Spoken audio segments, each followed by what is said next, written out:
Satanás, ele dá estratégia. Ele Ele dá é estrategista. Ele não consegue criar nada, mas ele sabe como planejar para que as pessoas que estão sendo manipuladas por ele realizem os seus desejos. Exatamente. Porque aquilo era o desejo dele pra minha vida. Porque assim, eu não sabia do que eu estaria fazendo aqui hoje, por exemplo.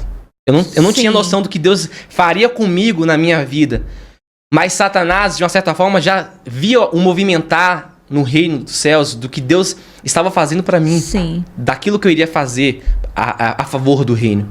Então ele queria ceifar a minha vida pra bloquear o propósito de Deus na minha vida. Com certeza. Então eu não sabia do meu propósito. E de uma geração inteira futura, justamente. né? Porque eu creio que através de mim, não somente dos filhos que eu vou gerar com a minha esposa, mas de pessoas que vão ser tocadas através da minha vida, Deus vai movimentar gerações e gerações. Eita, glória. Então naquele tempo eu não tinha noção disso. Do impacto que a minha vida, do que Deus ia fazer através da minha vida, na minha geração e nas futuras. Mas Satanás já tinha um pouco de noção sobre isso, porque ele estava vendo o que Deus estava fazendo comigo. Ele já estava vindo movimentar de Deus ao meu respeito. Então ele queria de qualquer maneira ceifar a minha vida para bloquear o propósito de Deus aqui na Terra, do que ele ia fazer através de mim. Então ele me deu estratégias. Então se mata, se mata. E aí, Lu, eu comecei como eu disse, a buscar um local para eu me matar. E eu encontrei. Eu lembro que foram 3 tentativas. A primeira, né, eu encontrei essa árvore, coloquei a corda, montei a forca.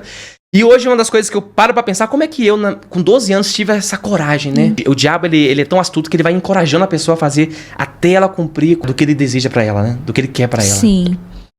E aí, uma das coisas que foi marco pra que, graças a Deus, isso não se cumprisse na minha vida, o suicídio, foi que quando ele estava como plateia me assistindo daquela árvore, a tentativa do suicídio, né, me vendo tentar tirar a minha vida, é que ele sempre dizia, eu acho que hoje eu vejo que foi propósito de Deus ele dizer aquilo.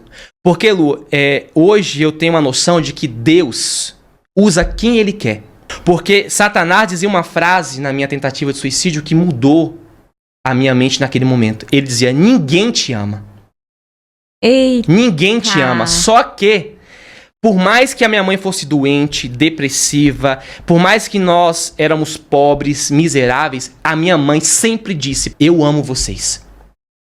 Não passava-se um dia de vida minha, na minha infância, sem que minha mãe dissesse que me amava. Essa palavra salva vidas. Você que é pai que tá nos vendo, eu já vou logo dizer isso pra você. Diga aos teus filhos diariamente que você os ama. Porque o amor, ele é a força, ele é a palavra mais poderosa que existe no universo para curar pessoas. Essa palavra, eu te amo, é muito forte. E ela é um impacto.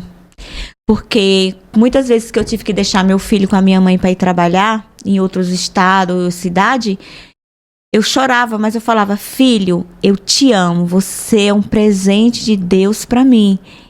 Eu tinha que deixar isso. Sim. Pra ele ter a certeza que eu amo ele. Que você o amava. Eu o amava muito. Então, assim, é importante. Foi bom você tocar nesse assunto, porque tem muito pai e mãe que tem até receio de falar, eu te amo.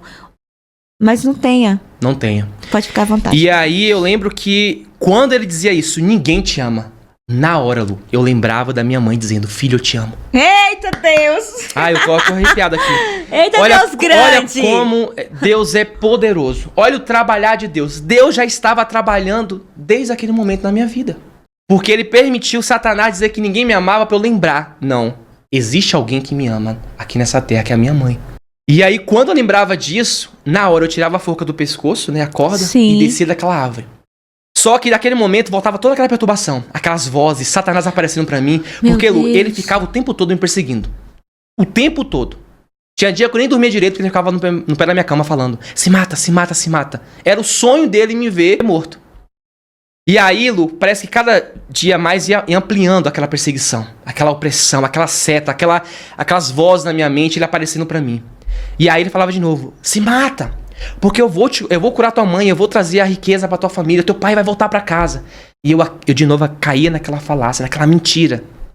E aí eu esperava minha mãe dormir e fui mais uma vez. Foi a segunda vez que eu tentei me matar. E aí eu colocava a forca no pescoço e eu lembro, Lu, que debaixo dessa árvore tinha um monte de pé de café. Ele ficava correndo entre os pés de café. Meu Jesus. Parecia uma criança que tá querendo que o pai dê alguma coisa pra ele. Ficava pulando. Atrás de um doce. Isso. Vai, se mata, porque eu vou trazer o teu pai pra casa, tua mãe vai ser curada, a riqueza vai voltar pra tua família. Mas porque ninguém te ama. E mais uma vez eu lembrava da minha mãe, dizendo que me amava. E aí eu tirava novamente a forca do pescoço e descia daquela árvore. E mais uma vez vinha de novo aquela perseguição. E parece que ele dobrava cada vez mais a perseguição. Na primeira já estava sendo difícil. Na segunda tentativa parece que era o dobro da opressão, da perseguição, das falácias. E aí pela terceira vez, eu já não estava mais aguentando. Eu falei, hoje eu vou, independente se alguém me ama nessa terra, se alguém deseja que eu fique aqui, se alguém tem amor por mim, eu não tô mais aguentando. Porque vinha tudo na minha mente, o abuso sexual, a minha mãe doente, o meu pai tendo ido embora de casa, eu me sinto culpado de tudo isso. Meu Deus. E aí, pela terceira vez, eu coloquei a forca no pescoço e aquele dia eu tava determinado a tirar a minha vida. Deus sabe que não tinha mais nenhuma força em mim, já não tinha mais nada que em mim pudesse ser motivo de eu cancelar aquilo. Sim. E aí, quando eu fui me lançar daquela árvore, que eu ia me jogar, e ele correndo lá, o Satanás correndo pra eu fazer aquilo, gritando. É aí que é a minha maior experiência com Deus. Quando uma mão tocou no meu ombro. Eu me emociono porque... É forte. Eu amo tanto Jesus, porque Jesus ele é tão bom. Que ele faz por nós coisas que nós não merecemos.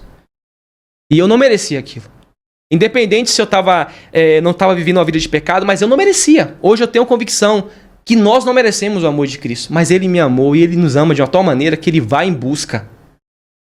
Ele tem um amor tão grande pela nossa alma que ele faz o impossível para nos resgatar. E ele fez por mim. E naquela hora ele tocou no meu ombro e disse apenas uma frase no meu ouvido. Ele disse, eu não te formei para isso. Ele só me disse isso. Eu não te formei para isso. Só que aquela voz, ela entrou em mim, Lu, com uma paz tão grande, mas tão grande que até os meus 12 anos de idade, desde que eu nasci, que eu tenho convicção de vida, eu não tinha sentido aquela paz. Aquela paz excedeu todos os meus pensamentos e entendimentos. Meu Deus. Aquela paz preencheu a minha vida que a dor do abuso, a dor do meu pai ter ido embora de casa, a doença da minha mãe, a miséria, tudo desapareceu. Parecia que eu tava vivendo uma nova vida. E aí, quando eu tirei aquela forca do pescoço, eu olhei pra trás, tentando encontrar quem foi que tinha me tocado e dito aquela frase pra mim, eu não encontrei ninguém. Não tinha ninguém ali mais. Eita, Jesus. E aquilo despertou em mim uma curiosidade. Quem havia me tocado? E eu lembro que eu contei essa experiência para uma amiga minha. E, mais uma vez, Deus é tão sábio na maneira que ele trabalha que ele não deixou ela dizer para mim claramente quem tinha me tocado. Dar a resposta para aquela pergunta minha. Ela entregou um livro na minha mão. Eu não sabia que era a Bíblia até aquele momento. Ela disse, olha, se você quer encontrar a resposta para essa pergunta, leia esse livro. 12 anos de idade. E eu comecei a ler aquele livro com 12 anos de idade. E quando, lendo aquele livro, eu descobri quem tinha me tocado, que foi Jesus. E ali eu entreguei minha vida para Jesus. É por isso que Deus permitiu você ser uma criança que gostava de estudar e de ler. Porque se você fosse uma criança que não tivesse tanto amor para a escola, você não ia ler a palavra. Sim. Talvez o Senhor ia te alcançar de uma outra forma, sim, né? Deus, ele não desperdiça nada do que nós aprendemos, fazemos, buscamos, porque ele usa tudo pro reino. Exato. Pro trabalhar, pro propósito dele. Então, eu lendo a Bíblia, né, aquele livro, e descobrindo que aquela mão tinha me tocado, eu me rendi, naquele momento, na minha casa, sozinho, sem ninguém. Eu falei, olha, hoje eu sei que foi você que me salvou, Jesus. Meu Deus. Então, como ato, olha como a gente é, né? Como ato de gratidão por você ter me salvado, pelo Senhor ter me salvado, eu entrego a minha vida pra ti e eu te peço, usa a minha vida pro teu reino a partir de agora. Eu não quero viver uma vida aqui somente pra mim ou pra minha família, pros meus propósitos. Eu quero viver pra ti. Olha. Pra ti. E a partir daquele momento que eu comecei a ler aquele livro, eu fui buscando conhecimento e foi aí que Deus começou a me usar pro reino. Eu comecei a dar aula de ensino religioso, porque tinha uma igrejinha lá, era católica, né? Nesse tempo. Porque a minha família era quase toda católica, por parte de mãe e pai. Graças a Deus, hoje os meus irmãos todos são evangélicos, são praticantes, né? Tem alguns que não estão indo para a igreja por alguns motivos, mas graças a Deus, hoje todos são evangélicos. E eu falei, não, já que tem uma igreja aqui, eu vou aplicar aquilo que eu já tenho de conhecimento sobre o Senhor para outras pessoas. E ali eu fiquei 2 anos. Até os meus 14 anos, dando aula de ensino religioso para 15 crianças. Ai, meu Deus. 15 crianças.